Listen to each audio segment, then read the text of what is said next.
Okay, congratulations, North Carolina.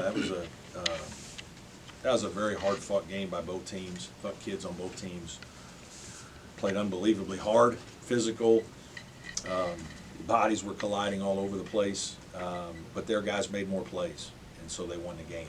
I thought our guys guarded well. I thought we, a shorter prep for us, but I thought we did a solid job of defending. If you tell me we held them to 65, I probably certainly would have taken that, but you can't. You can't go 1 for 18 and win the game from 3. They make 8 for 23, which is an okay percentage. And we're minus 21 from 3. There's just no way to overcome that. So again, credit to them. I said in the pregame that I think their defense has been improving in the last 3 or 4 games. They certainly were part of the reason we didn't play as well offensively. I do think we had some shots that guys have normally been making this year that you don't make, and that's basketball some days. But again, I thought the competitive nature of the game, the physicality. I'm proud of the way our team battled. I thought that was much better than the second half in Miami, so it's good to get back to that. Coach, Ian's shooting 57% from 3, second in the ACC, and obviously he's really valuable on the offensive boards on those shots. But when you're struggling like you were today, do you think about trying to manufacture some shots for him? It's harder than it sounds. He doesn't have like a quick release. He's not a shooter. He can make shots if he's open, but he doesn't like run around and shoot. He has to kind of be stationary, and so most of the time he's guarded. And so we certainly would do that, but he's not a guy you can go screen away for and get threes. That's really not his style. If he makes a couple, that's good. But we've got plenty of guys that can make shots. They just didn't make them today. I think y'all had 6 assists. Was there enough movement off the Well, a ball? lot of that is, the most of the assists that you get in games comes from 3-point shooting. So like if we make 6 out of 18, which is still a terrible percentage, you got 5 more assists probably, 4 more assists.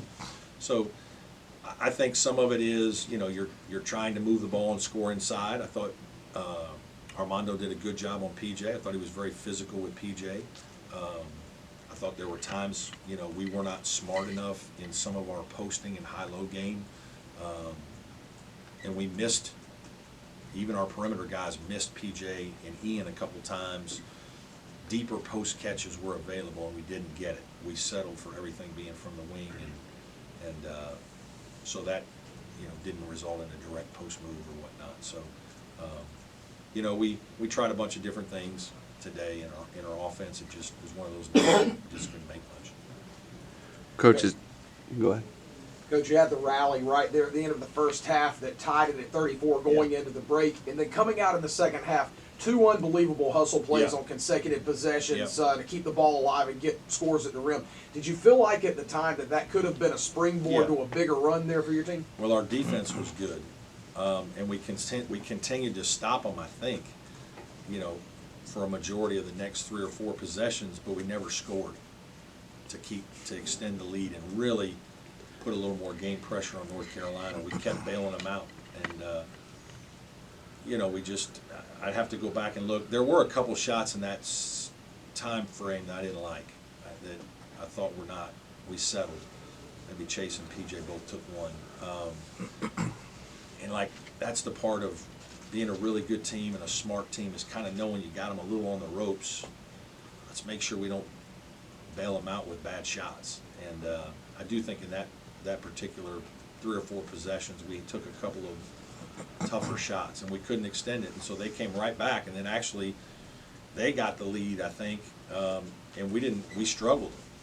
And they scored a little bit, and then we kind of bounced back, and a huge play was we scored a tie at 45 with 8:30 to go, and they get it out quick. We kind of get mixed up in transition, just to be honest with you, not very good. And Paxton Wojcik ends up with the ball and PJ on him because of a little penetration, and that's a big-time shot for a guy that's 2 for 13 from the 3, and he makes that 3 when the game is tied and the building's starting to erupt. So you got to shake his hand, give him credit. That's a big-time shot from that kid to make it 48-45 and kind of settle the building back down. Coach, for a while there, it seemed like PJ had turned a corner as far as stepping up his defense without getting in foul trouble. He fouled out at Miami and picked up his fourth today, I think, with 5 or 6 minutes left. Is that something he's still working on? Yeah, I mean, he knows that we need him, and we've talked about it. But there's a lot of contact when you're playing Armando Bacot. There's going to be contact on every play, every post play, every rebound, physicality and screening. There's going to be a situation where you're going to have one or two just because of the nature of the position. You can't have the silly ones.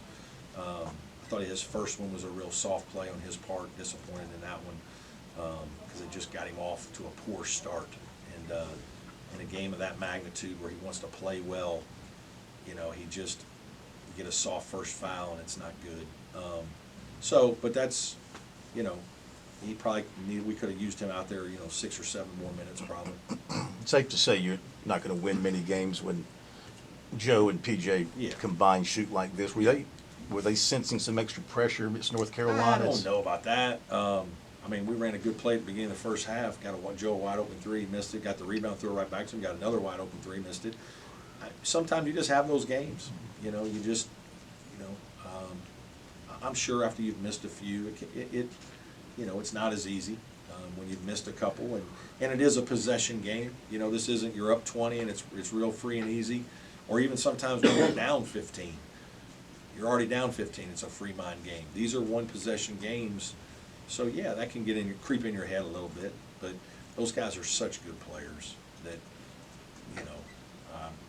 I talk to them all the time. You guys shouldn't be bothered by stuff like that. With all that you guys have accomplished as players, you should be embracing all these moments.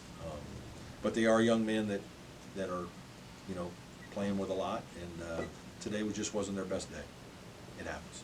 Coach, I know it was a tough loss. Could you comment on Ian's performance today? Yeah, phenomenal. Incredible effort as usual. I like that he got some boards and finished more around the basket. He got some plays in there. We got it to him a few times. He scored. Activity on defense with the steals. The stat sheet is, he filled 2 assists, only 1 turnover, played 33 minutes, 6 out of 7 at the line, 11 boards, 16 points. Just really proud of him.